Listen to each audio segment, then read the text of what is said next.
Dalam hidup, kita tidak hanya diuji oleh keadaan, tapi juga oleh manusia. Tidak semua senyum membawa ketulusan, tidak setiap perhatian berarti kasih. Dunia ini, sebagaimana dikatakan para filsuf, bukan tempat yang sepenuhnya jernih.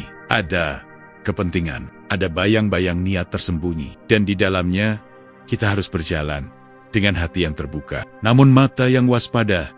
Selamat datang di Senandika Filsafat, ruang hening tempat kita berbicara kepada diri sendiri, bukan untuk menghakimi, tetapi untuk memahami.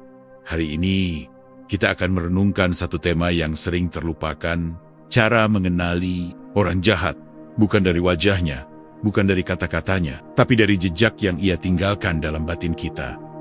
Filsafat Stoik mengajarkan bahwa kebajikan adalah satu-satunya kebaikan sejati. Maka siapapun yang menggerogoti kebajikan kita, yang membuat kita menjadi pribadi yang lebih buruk, lebih reaktif, lebih jauh dari ketenangan, adalah musuh sejati yang perlu diwaspadai. Epictetus berkata, jangan biarkan orang lain mencuri kendali. Maka waspadalah pada mereka yang memanipulasi emosi, yang membuat kita merasa bersalah hanya karena kita menjaga batas. Waspadalah pada mereka yang berselimut kelembutan, tapi menusuk lewat bisikan. Orang jahat bukan hanya mereka yang mengangkat senjata, tetapi juga mereka yang perlahan mengikis nilai-nilai dalam diri kita, membuat kita meragukan prinsip, mencemooh, introspeksi, dan menertawakan kesederhanaan. Disinilah kita belajar membedakan, bukan untuk membenci, tapi untuk melindungi kedamaian jiwa. Karena dalam hidup ini, mengenali siapa yang merusak, sama pentingnya dengan mengenali siapa yang membangun. Ini adalah Senandika Filsafat, ruang di mana kita tidak hanya belajar berpikir lebih dalam, tapi juga hidup lebih bijak. Mari kita mulai perjalanan ini dengan akal yang jernih dan hati yang tidak mudah ditipu. Zaman sekarang, kejahatan jarang datang dengan wajah yang menyeramkan. Ia datang dengan senyuman, dengan sapaan hangat, dengan janji-janji yang tampak tulus. Dan justru di sanalah bahayanya mengintai. Kita hidup di dunia yang terlalu mudah, terkecoh oleh penampilan luar. Kita diajari sejak kecil bahwa orang jahat itu kasar, galak, terlihat buruk. Tapi realitas menunjukkan hal sebaliknya. Orang yang paling banyak menyakiti kita seringkali datang dalam bentuk yang menenangkan, yang membentak, tapi yang memeluk, bukan yang memukul, tapi yang memanipulasi. Dalam pandangan filsafat Stoik, kebajikan adalah satu-satunya ukuran dari kebaikan sejati. Epictetus bahkan menegaskan, bukan hal-hal di luar diri kita yang merusak kita, tapi penilaian kita terhadap hal itu. Dan orang jahat, bila ia berhasil merusak batin kita, membuat kita kehilangan ketenangan, menciptakan konflik batin, bahkan menanam benih kebencian, maka itulah bentuk nyata dari bahaya. Orang jahat bukan hanya mereka yang menipu, memfitnah, atau mengkhianati secara terang-terangan. Justru yang paling berbahaya adalah mereka yang hadir seperti teman, tetapi pergi meninggalkan luka. Mereka yang tampak memperhatikan, tetapi menyusupkan keraguan terhadap harga diri kita, yang membuat kita mempertanyakan nilai-nilai kita sendiri. Hingga perlahan, kita kehilangan arah tanpa sadar. Stoikisme mengajarkan kita untuk menilai sesuatu dari efeknya terhadap jiwa. Apakah interaksi itu membuat kita lebih tenang, lebih jernih, ataukah justru membuat kita gelisah, cemas, dan kehilangan kendali atas emosi kita? Bila setelah berinteraksi dengan seseorang, kita merasa lelah secara batin, sering mempertanyakan diri sendiri, atau bahkan menjadi lebih sinis dan penuh prasangka, kita sedang berhadapan bukan dengan kawan, tapi dengan racun yang dibungkus manis. Marcus Aurelius, dalam Meditations-nya, menyebut bahwa musuh sejati adalah yang mengganggu keseimbangan batin. Dan keseimbangan itu lebih penting daripada citra sosial, lebih penting daripada hubungan yang sekadar tampak akrab di permukaan. Seorang Stoik tidak menilai seseorang dari kesan pertama atau dari kata-kata manis yang dilontarkan, tapi dari jejak yang ia tinggalkan dalam diri kita. Kita perlu belajar mengenali dampak, karena wajah bisa menipu, tapi dampak jarang berbohong. Wajah bisa menyembunyikan niat, tapi batin kita tahu. Setelah semua percakapan selesai, setelah semua tawa hampa mereda, apa yang sebenarnya tersisa dalam diri? Apakah kita menjadi pribadi yang lebih jujur, lebih sabar, lebih teguh setelah bersamanya? Ataukah kita justru kehilangan ketenangan, meragukan prinsip, dan mulai membenarkan hal-hal yang dahulu kita tahu salah? Disitulah penilaian Stoik bekerja. Kita tidak menghukum orang hanya karena kita tak suka padanya. Kita juga tidak mempercayai orang hanya karena ia bersikap baik. kita belajar menilai dari akar, dampaknya terhadap kedamaian batin dan integritas moral kita. Jadi lain kali, ketika seseorang datang dengan segala kebaikannya yang tampak, jangan langsung membuka pintu jiwa sepenuhnya. Amati, dengarkan, rasakan apa yang berubah dalam dirimu setelah kehadirannya. Jika yang tumbuh adalah keresahan, pertanda itu tidak boleh diabaikan. Karena dalam hidup, bukan siapa dia yang penting, tapi apa yang dia lakukan pada jiwamu. Dan dari sanalah, kita bisa belajar, mengenali siapa yang membawa terang, dan siapa yang hanya meninggalkan bayang-bayang. Kata-kata bisa menjadi jembatan yang menghubungkan jiwa, tapi ia juga bisa menjadi jebakan yang menuntun pada kehancuran. Di dunia ini, tidak semua yang terdengar manis lahir dari ketulusan. Banyak dari kita pernah bertemu dengan orang-orang yang tutur katanya lembut, senyumannya ramah, tapi entah mengapa, setelah berdekatan terlalu lama, kita justru merasa terkuras, dibentuk ulang, bahkan dimanfaatkan. Dalam stoikisme, kata-kata bukan sekadar alat komunikasi. Ia adalah cermin dari isi pikiran dan nilai-nilai seseorang. Filsuf seperti Seneca memperingatkan, kata-kata yang menyenangkan tidak selalu berasal dari niat yang baik. Sebaliknya, kebijaksanaan kadang datang dalam bentuk yang pahit. Orang yang jahat, atau lebih tepatnya, orang yang penuh agenda tersembunyi, jarang menyerang secara langsung. Mereka tidak membentak, tidak memaki. Mereka memilih jalan yang lebih halus, lebih sulit dibaca, manipulasi lewat kata-kata. Ucapan mereka disusun dengan presisi, penuh pujian, perhatian, kadang dengan kesan rendah hati. Tapi, bila kita tidak, awas, kita akan terjerat dalam jaring halus yang mereka rajut. Tanpa sadar, inilah mengapa Stoik mengajarkan pentingnya kewaspadaan batin. Karena dunia tidak hanya diuji lewat peristiwa besar, tapi juga lewat percakapan sehari-hari. Seseorang yang terus memuji kita, mengiyakan semua opini kita, terlalu cepat setuju, terlalu cepat dekat, belum tentu tulus. Kadang, mereka hanya sedang mencari celah untuk masuk. Mereka mengamati apa yang membuat kita merasa dihargai, lalu mereka memberi itu. Tapi bukan karena mereka menghargai kita, melainkan karena mereka ingin menguasai kita. Kata-kata manis adalah alat yang efektif untuk menyusup ke dalam batas-batas batin kita. Dan orang dengan agenda tersembunyi tahu bahwa manusia secara alami menyukai sanjungan, perhatian, dan penerimaan. Mereka tidak datang membawa ancaman. Mereka datang membawa kenyamanan. Tapi seperti racun yang dicampur madu, bahaya justru datang saat kita sedang merasa aman. Stoikisme mengajarkan untuk menilai bukan dari kata-kata, tapi dari konsistensi tindakan. Apakah ucapannya selaras dengan sikapnya? Apakah ia menawarkan bantuan karena ia peduli? Atau karena ia ingin memegang kendali? Apakah ia mendorong kita menjadi versi terbaik dari diri? Atau justru membuat kita menggantungkan diri padanya? Orang yang tulus tidak selalu berbicara manis. Kadang mereka mengatakan hal yang tidak ingin kita dengar. Tapi dari situlah, kita tahu bahwa niat mereka jujur. Mereka tidak sedang mencoba menyenangkan kita. Mereka sedang menunjukkan bahwa nilai lebih penting daripada penerimaan. Sebaliknya, orang yang penuh agenda cenderung menghindari ketegasan moral. Mereka mengaburkan batas antara benar dan salah. Mereka mengajak kita untuk lebih fleksibel, lebih terbuka. Padahal sebenarnya mereka ingin kita menoleransi sesuatu yang seharusnya kita lawan. Dalam interaksi seperti ini, kita harus bertanya dalam-dalam, apakah aku sedang bertumbuh? Atau sedang dibentuk menjadi versi yang lebih lemah dari diriku? Apakah kata-kata yang aku dengar menyuburkan integritasku? Atau justru membuatku ragu pada nilai-nilai yang selama ini kujaga? Karena pada akhirnya, bukan nada suara yang penting, bukan rangkaian katanya, tapi apa yang terjadi pada jiwa kita setelah mendengarnya. Seperti yang dikatakan Marcus Aurelius, perhatikan siapa yang memengaruhi jiwamu, bukan siapa yang menghibur telingamu. Dan disinilah pelajaran penting itu kita temukan, bahwa mengenali kejahatan bukan hanya soal mengenali tindakan yang keras, tapi juga agenda yang tersembunyi di balik kelembutan. Karena dalam dunia ini, tidak semua yang terlihat seperti cahaya benar-benar datang dari kebenaran. Kadang, itu hanya topeng lain dari kegelapan yang tahu cara bicara lebih baik dari nurani kita sendiri. Manusia bukan hanya makhluk berpikir, tapi juga makhluk yang merasa, dan justru karena itu, ia rapuh. Karena logika bisa diawasi, tapi emosi sering kali menyelinap. Di balik banyak luka batin yang kita alami, ada satu pola yang diam-diam, terus berulang. Emosi kita digunakan sebagai alat. Kita marah, kita kecewa, kita takut, bukan karena keadaan semata, tapi karena seseorang dengan sengaja memainkan benang halus yang menggerakkan perasaan kita. Dalam filsafat Stoik, emosi musuh, tapi emosi yang tidak disadari.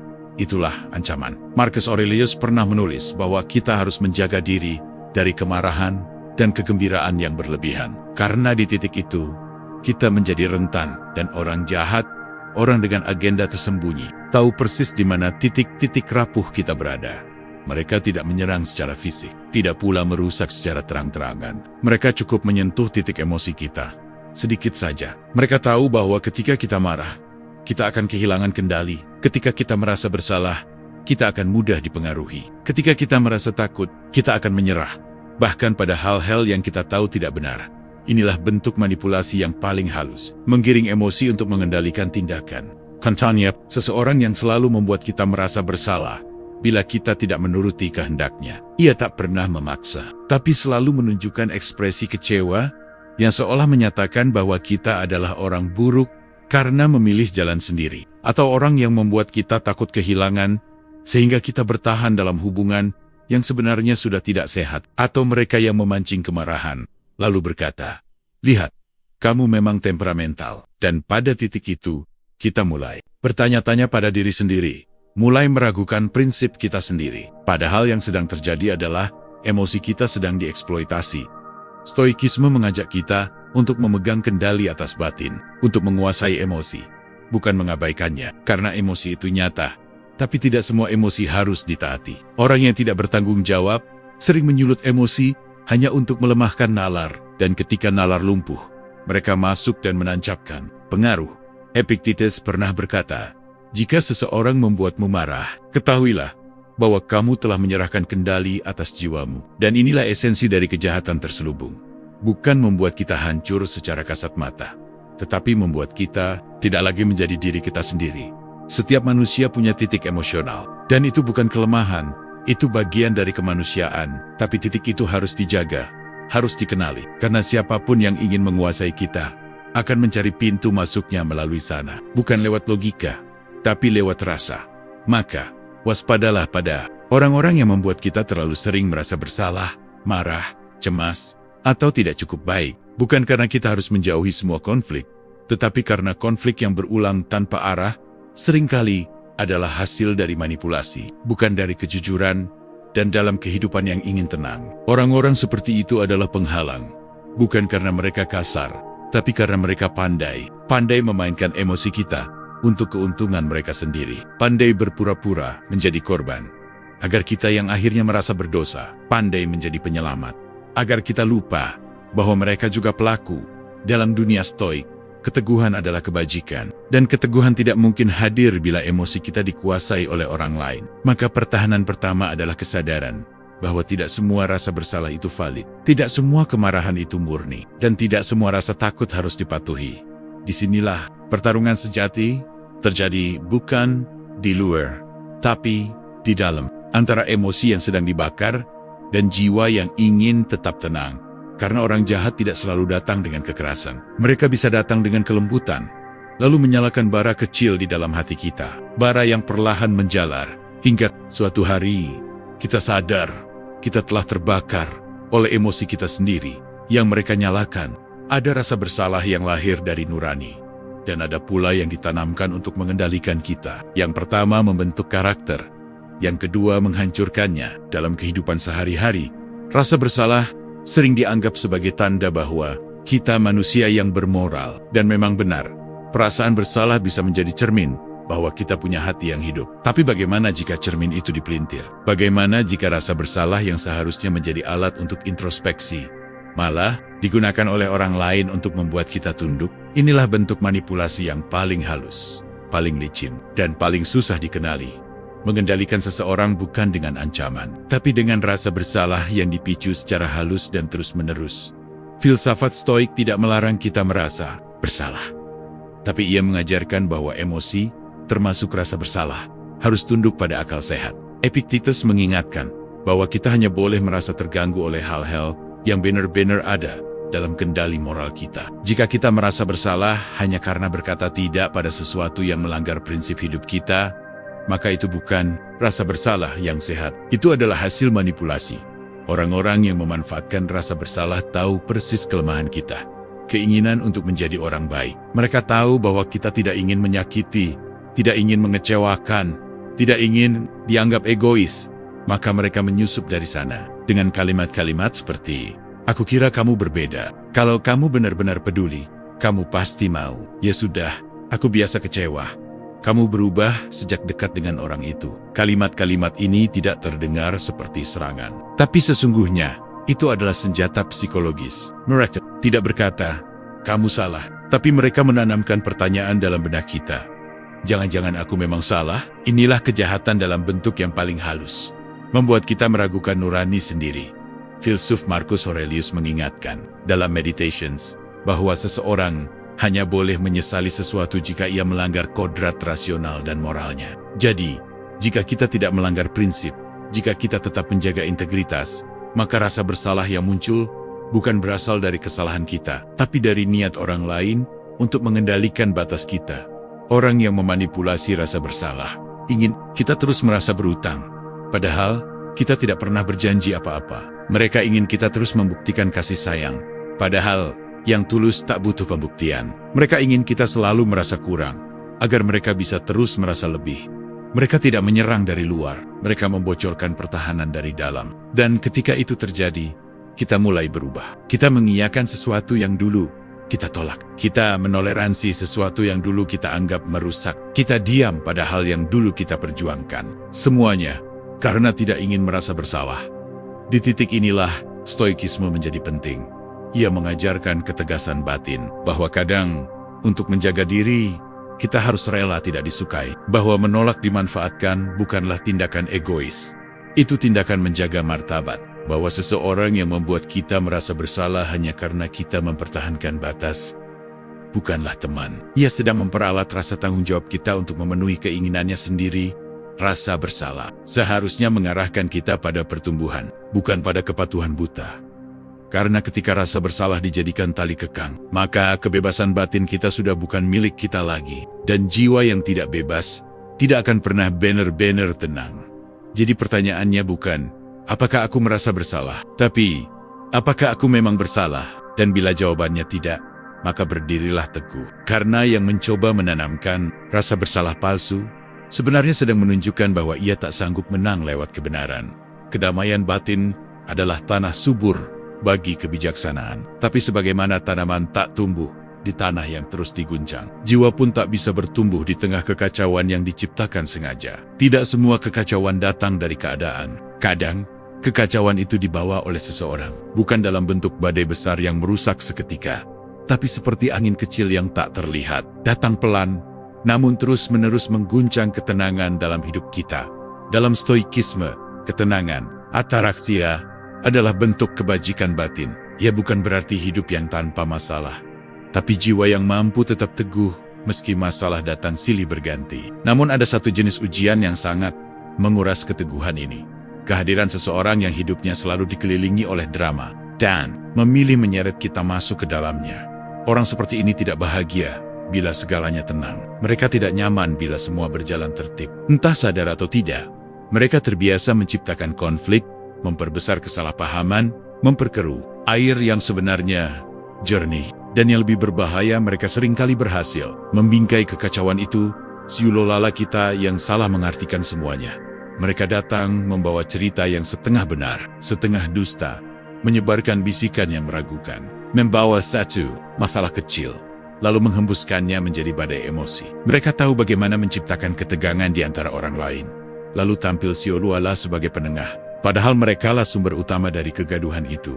Dalam ajaran Stoik, orang seperti ini disebut sebagai pengganggu batin. Epictetus pernah berkata, jika seseorang membuat hidupmu lebih gaduh, jauhilah dia, karena jiwa yang terganggu tidak akan mampu hidup dengan bijak. Kita sering merasa bersalah saat menjauh dari seseorang yang membawa kekacauan. Kita berkata pada diri sendiri, mungkin dia hanya butuh bantuan. Mungkin aku terlalu egois. Tapi mari kita tanyakan dengan jujur.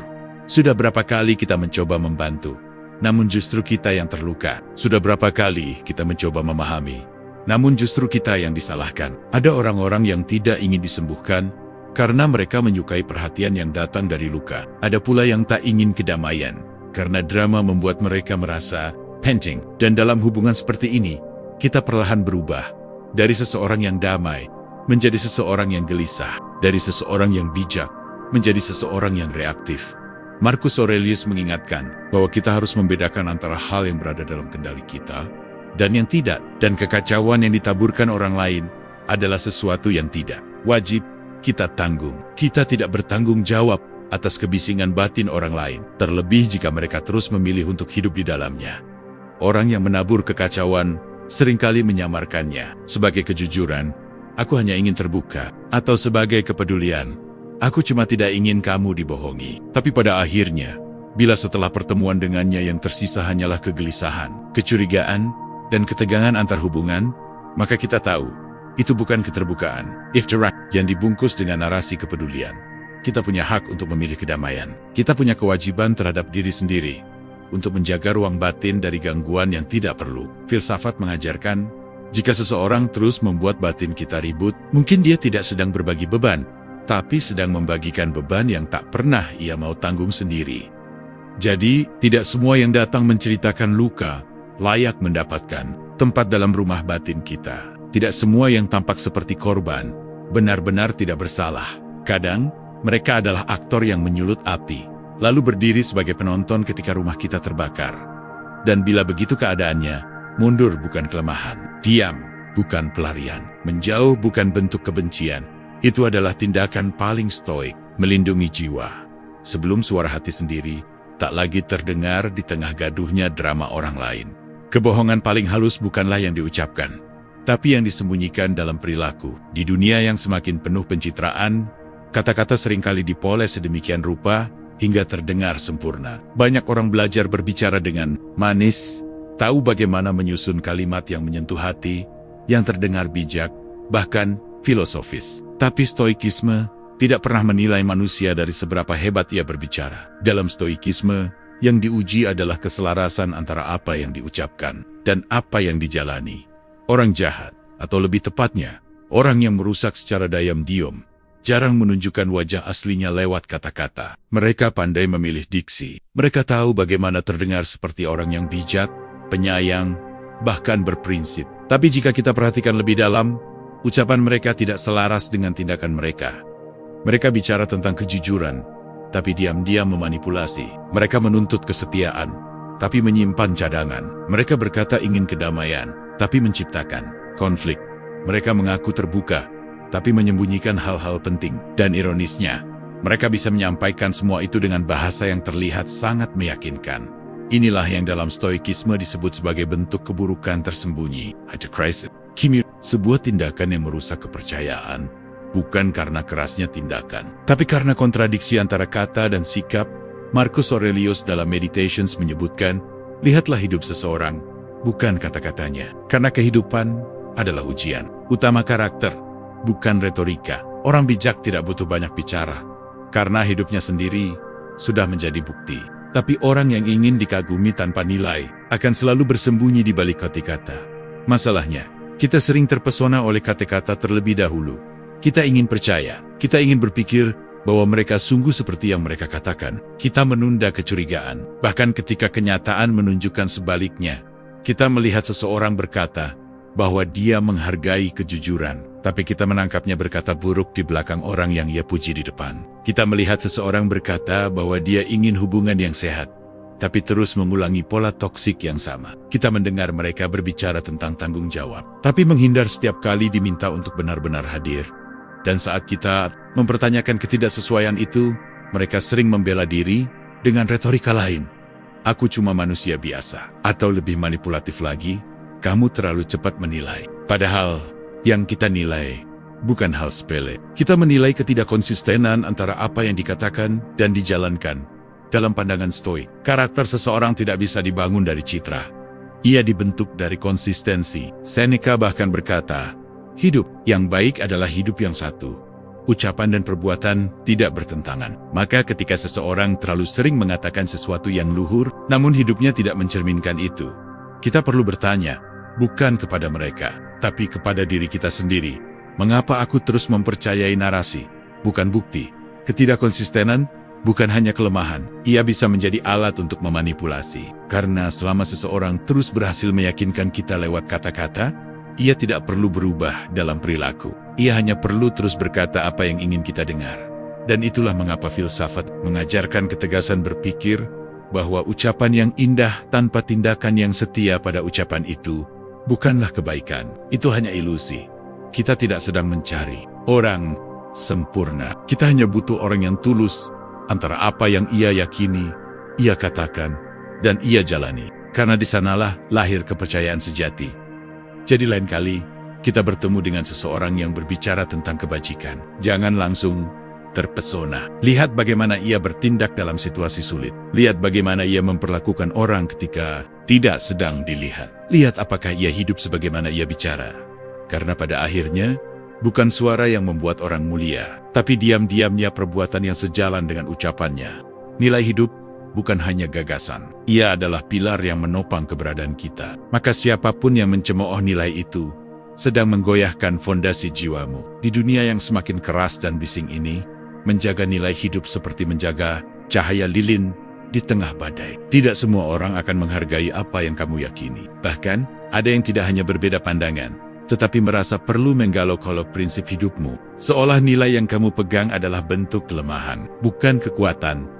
Filsafat Stoik mengajarkan bahwa nilai hidup seperti kesederhanaan, keteguhan, kejujuran, dan ketenangan batin bukanlah hal yang perlu dipamerkan. Tapi ketika nilai-nilai itu dicemooh, ditertawakan, bahkan diremehkan secara terus-menerus, kita tidak sedang dihadapkan pada sekadar perbedaan pandangan. Kita sedang berhadapan dengan bentuk pelecehan moral yang halus, tapi merusak.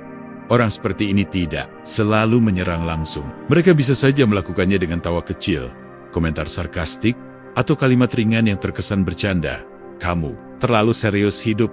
Masih zaman ya jujur-jujuran begitu. Nggak usah sok bijak lah. Ini dunia nyata. Kata-kata ini mungkin terdengar ringan, tapi diulang terus. Dikatakan dalam momen-momen penting. Diarahkan tepat ke jantung nilai yang kamu junjung. Dan lama-lama, kamu mulai ragu. Kamu mulai merasa asing di dunia yang semakin dangkal. Kamu mulai bertanya, apakah aku terlalu kuno? Apakah aku terlalu idealis? Dan disitulah bahaya itu mulai merayap masuk. Stoikisme tidak meminta kita untuk memaksakan nilai kita kepada orang lain. Tapi ia juga tidak pernah menyarankan kita diam ketika nilai itu dirusak. Marcus Aurelius dalam Meditations menulis, hiduplah seolah nilai-nilaimu akan membentuk dunia. Karena jika tidak, maka dunia akan membentukmu. Ketika seseorang menggolok-golok nilai hidup kita, yang mereka serang bukan hanya prinsip, tapi juga identitas. Karena nilai hidup bukan sekadar ide di kepala, ia adalah bagian dari siapa kita. Menjunjung kesederhanaan bukan sekadar pilihan gaya hidup, tapi cara kita menjaga kedamaian. Memilih jujur bukan sekadar etika, tapi bentuk penghormatan terhadap diri. Menolak ikut dalam arus kebohongan atau kemewahan palsu, bukan karena kita tidak mampu, tapi karena kita sadar itu bukan tujuan hidup. Namun orang yang senang mencemooh nilai-nilai ini seringkali bukan karena mereka tidak mengerti, tapi karena mereka terancam. Nilai hidup yang teguh adalah cermin bagi mereka yang tak punya arah. Dan cermin yang terlalu jernih sering membuat orang tidak nyaman melihat bayangan dirinya sendiri. Mereka tidak bisa memahami mengapa kamu menolak ikut. Tertawa ketika yang lain menertawakan kelemahan orang lain. Mereka heran mengapa kamu tetap sabar ketika semua orang membalas dengan amarah. Mereka kesal karena kamu tetap memilih diam ketika semua orang sibuk mencari panggung. Maka daripada berubah, mereka memilih merendahkan. Mereka akan berkata, kamu berbeda, tapi dengan nada sinis, bukan dengan hormat.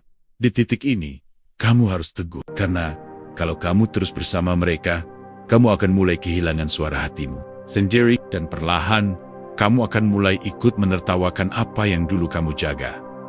Epictetus berkata, jangan biarkan suara dunia luar menjadi suara dalam dirimu. Itu artinya, ketika nilai-nilai kita dihina, kita tidak perlu membalas dengan kemarahan, tapi kita harus berani berdiri tegak.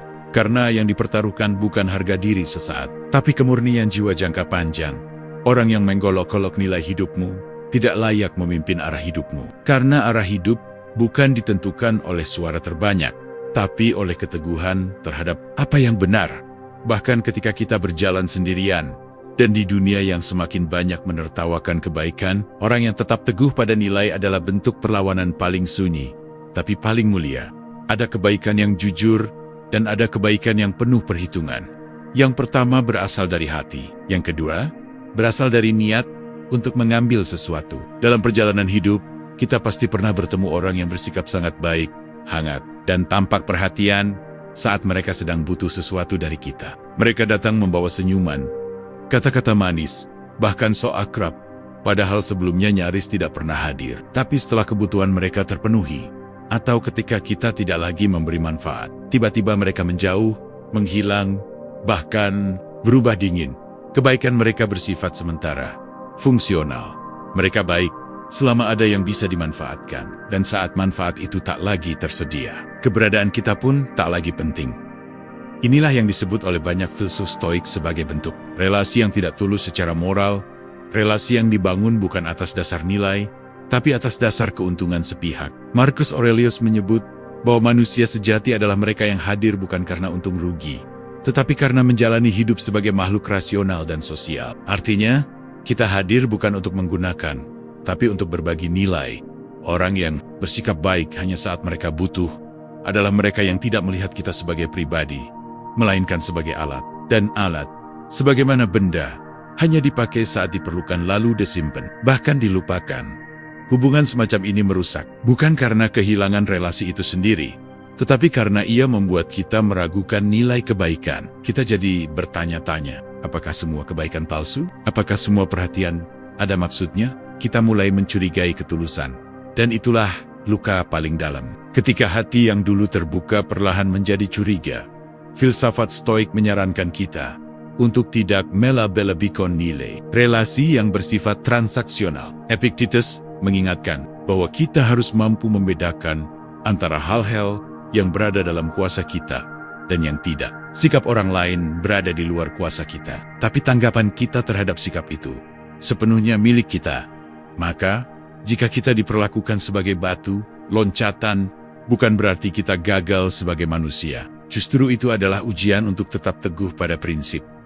Tetap baik, tapi tidak bodoh. Tetap peduli, tapi tidak bisa dimanfaatkan. Orang yang hanya datang saat butuh, sejatinya menunjukkan siapa diri mereka, bukan siapa diri kita. Mereka memperlihatkan bahwa hubungan bagi mereka bukanlah tempat berbagi kejujuran, melainkan ruang negosiasi. Dan dalam dunia stoik, hubungan seperti itu bukan sesuatu yang layak dipertahankan dengan susah payah. Kita boleh memberi, membantu, tapi jangan pernah berpikir bahwa semua itu akan menjamin keterikatan yang jujur. Karena kebaikan yang kita berikan tidak menjamin bahwa orang akan tinggal, apalagi berubah. Bahkan, kebaikan seringkali membuat orang lain merasa berhak atas lebih. Orang-orang ini akan berkata, kamu berubah. Padahal, yang berubah bukan kita, tetapi akses mereka terhadap keuntungan yang dulu mereka nikmati. Stoikisme tidak menyuruh kita menjadi keras, tapi stoikisme membentuk kita menjadi jernih untuk melihat manusia sebagaimana mereka adanya. Bila seseorang menghilang saat tak mendapat apa-apa dari kita, maka jangan kejar. Itu bukan kehilangan, itu pembersihan. Dan kita harus belajar merasa tenang dalam kehilangan semacam itu. Karena pada akhirnya, kehadiran seseorang hanya bernilai sejati jika ia tetap tinggal, meski tidak sedang mengambil apa-apa. Jika ia tetap mengingat, meski kita tidak sedang berguna. Jika ia tetap menghormati, meski kita tidak sedang menguntungkan. Itulah hubungan yang dibangun atas dasar nilai. Bukan kebutuhan, bukan manipulasi, tapi pilihan yang sadar untuk tetap tinggal. Karena menghargai siapa kita, bukan karena memerlukan apa yang kita punya. Bila seseorang datang padamu membawa cerita tentang orang lain, jangan buru-buru percaya. Bisa jadi besok ia membawa ceritamu ke orang lain. Bukan untuk kebenaran, tapi untuk menanamkan kebencian diam-diam. Ada satu bentuk kejahatan yang tidak selalu terlihat. Ia tidak datang dengan kemarahan, tidak meledak dalam konflik terbuka. Ia datang perlahan, dalam bentuk bisikan, dalam kalimat-kalimat netral yang dikemas seolah peduli. Dalam penggalan cerita yang dipilih-pilih. Bukan untuk menjernihkan, tapi untuk mengeruhkan. Inilah kejahatan yang dikenal para filsuf sebagai racun dalam bisu. Seni mengadu domba dan menanam kebencian. Bukan dengan teriakan, tetapi dengan keluhan yang seolah tulus. Dengan cerita yang setengah benar, setengah ditahan. Dengan niat yang dibalut kepura-puran. Orang semacam ini tidak akan berkata, bencilah dia. Tapi mereka akan berkata, aku nggak tahu kamu sadar atau enggak. Tapi dia sering omongin kamu. Aku sih netral. Cuma aku khawatir kamu dibohongi. Sebenarnya aku nggak mau ikut campur, tapi ini demi kebaikanmu.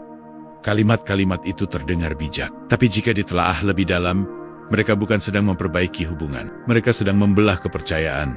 Stoikisme mengajarkan kita untuk berhati-hati terhadap emosi yang dipinjamkan. Epictetus menyebut bahwa kita seringkali menjadi korban bukan karena fakta, tapi karena kita menyerahkan kendali batin kepada persepsi yang dibentuk oleh orang lain. Dan orang yang suka mengadu domba tahu betul bahwa manusia lemah terhadap keraguan. Sekali saja rasa curiga ditanamkan, kepercayaan mulai retak, hubungan yang kuat mulai renggang, satu sama lain mulai dayem-dayem menjaga jarak. Bukan karena tahu kebenaran, tapi karena dipengaruhi oleh narasi yang direkayasa.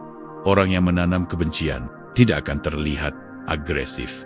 Mereka justru tampil seperti penengah, seolah satu-satunya orang yang bisa dipercaya, seolah mereka tahu segalanya.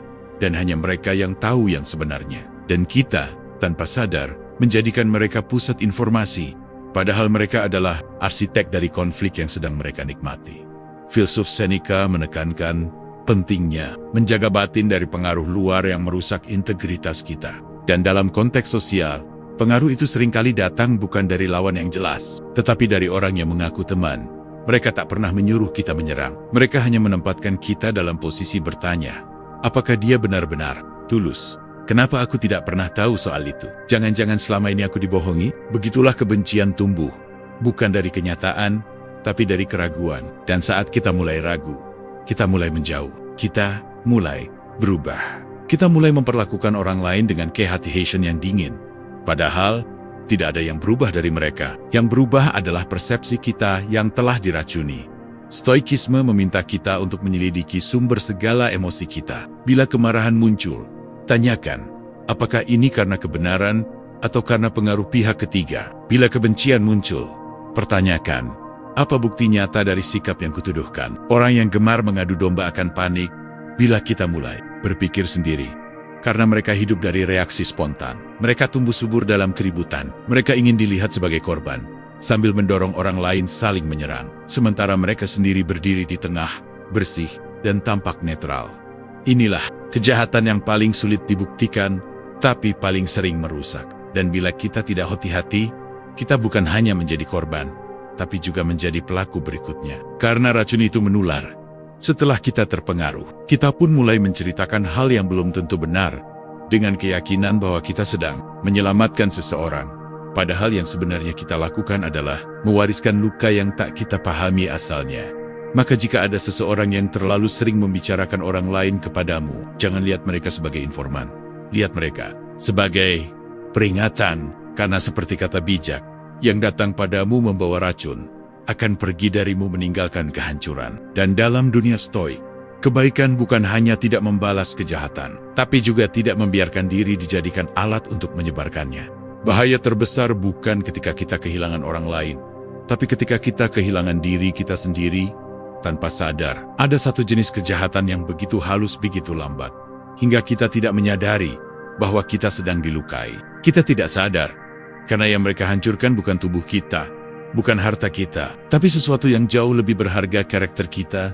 Mereka tidak menyerang dari luar. Mereka masuk perlahan-lahan dengan kedekatan. Mereka membuat kita menurunkan standar kita. Perlahan, membuat kita memaafkan hal-hal yang dulu kita anggap prinsip. Membuat kita menoleransi sikap buruk hanya karena hubungan. Dan pada titik tertentu, kita mulai kehilangan bentuk diri kita yang asli. Kita mulai berubah, bukan berkembang, tapi menurun. Kita bukan menjadi lebih bijak, tapi lebih reaktif. Bukan menjadi lebih tenang, tapi lebih mudah marah. Kita menjadi seseorang yang kita sendiri tidak kenali. Seseorang yang kalau kita lihat dari kejauhan, kita mungkin akan berkata, dulu, aku bukan orang seperti ini. Dan itulah yang dimaksud dengan kehadiran orang yang membuat kita menjadi versi terburuk dari diri kita. Mereka tidak mengajak kita langsung kepada keburukan. Mereka hanya menciptakan lingkungan yang membuat kita kehilangan kejernihan. Mereka membenarkan kebohongan kecil, mendorong kompromi diam-diam, menertawakan nilai hidup yang kita pegang, menyindir setiap upaya kita untuk hidup bermakna. Dan pada akhirnya, tanpa mereka perlu berkata langsung, kita memilih untuk mengubah arah hidup. Bukan karena sadar, tapi karena terpengaruh. Dalam stoikisme, kehormatan pribadi adalah hal yang tidak bisa dibeli. Marcus Aurelius menulis, Tidak ada hal yang lebih memalukan daripada kehilangan dirimu sendiri hanya karena pengaruh orang lain. Filsuf Stoik percaya bahwa hidup yang benar adalah hidup yang selaras antara nilai dan tindakan, dan siapa pun yang menjauhkan kita dari keseimbangan itu sedang merampas satu hal yang tidak boleh dirampas oleh siapapun. Karakter, ciri dari orang seperti ini adalah sederhana. Mereka tidak suka ketika kita mulai memperbaiki diri. Mereka sinis ketika kita mulai menjaga batas. Mereka merasa tersinggung ketika kita memilih jujur. Mereka menertawakan ketika kita ingin hidup lebih bermakna. Mereka tidak suka melihat kita naik ke tingkat yang lebih tinggi. Karena itu berarti mereka harus ditinggal. Maka mereka akan menarik, menyabotase, bahkan menyamar sebagai teman baik, hanya untuk menjaga kita tetap berada di tempat yang mereka rasa nyaman. Tapi itu bukan zona nyaman kita. Itu adalah jebakan stagnasi. Dan jika kita tidak awas, kita akan hidup sebagai bayangan dari diri sendiri. Kita akan menjadi pemarah, padahal kita dulu sabar. Menjadi licik, padahal kita dulu jujur. Menjadi sinis, padahal kita dulu penuh harapan. Dan semua itu terjadi bukan karena kita gagal berpikir, tapi karena kita dibiarkan terus-menerus hidup dalam lingkungan yang menghancurkan nilai-nilai itu. Satu persatu Stoikisme mengajarkan satu prinsip penting, bahwa hidup yang bermakna adalah hidup yang tidak dikendalikan oleh lingkungan, tapi dipandu oleh prinsip. Dan jika lingkungan mulai menyeret kita menjauh dari integritas, maka kita harus memilih. Apakah kita lebih mencintai ketenangan semu dari hubungan yang meracuni, atau kita mencintai keutuhan jiwa yang mungkin harus kita bayar dengan kesendirian? Karena menjadi sendiri, tapi jujur pada diri sendiri, jauh lebih stoik daripada dikelilingi orang, tapi terus-menerus menjadi palsu. Maka jika kamu merasa hubungan tertentu, pertemanan tertentu, atau bahkan ikatan tertentu perlahan-lahan membuatmu kehilangan prinsip, kehilangan keteguhan, kehilangan dirimu sendiri, mungkin ini saatnya bertanya, apakah aku masih berjalan di jalan yang kupilih? Atau aku sedang digiring ke arah yang bukan milikku? Karena kejahatan paling besar bukan hanya saat seseorang menyakiti kita, tapi ketika mereka menyesatkan kita dengan cara yang membuat kita menyakiti diri kita sendiri. Dan kejahatan itu sering tidak terasa, karena ia datang dengan wajah ramah, tawa yang akrab, dan kedekatan yang sudah terlalu lama kita biarkan melekat. Kita tidak bisa menghindari semua orang jahat, tapi kita bisa belajar mengenalinya, agar tak menjadi korban yang sama dua kali. Dalam hidup ini, kita akan bertemu berbagai macam manusia. Ada yang hadir membawa terang, dan ada pula yang diam-diam meredupkan cahaya dalam diri kita. Mereka tidak selalu terlihat jahat. Kadang mereka datang dengan senyum, dengan perhatian, dengan keramahan yang tak mencurigakan. Tapi seiring waktu, yang tersisa adalah luka batin, kebingungan, dan kehilangan arah. Maka berhati-hatilah, bukan dengan ketakutan, tapi dengan kesadaran. Kenali dampaknya, bukan hanya wajahnya. Lihat tindakannya, bukan hanya ucapannya. Dengarkan nuranimu, bukan hanya narasinya. Karena dalam dunia yang penuh kebisingan ini, suara paling penting tetaplah suara hati. Suara yang sering kita abaikan demi mempertahankan hubungan yang tak lagi sehat. Dan bila kamu merasa sendiri dalam proses ini, jangan takut, karena kamu tidak sendiri. Disinilah Senandika Filsafat hadir. Di kanal ini, kami tidak memberi nasihat instan. Kami tidak menjual motivasi kosong. Yang kami tawarkan adalah ruang untuk berpikir perlahan, untuk kembali menyentuh keheningan dalam diri, untuk merenung, memahami, dan menyusun ulang arah hidup dengan landasan filosofi yang tak lekang oleh zaman, Stoikisme. Jika kamu mencari tempat untuk merawat kejernihan pikiran, memperkuat karakter, dan menata ulang nilai hidup, berlanggananlah dan berjalanlah bersama kami. Karena di tengah dunia yang gaduh, kita butuh lebih banyak ruang untuk diam.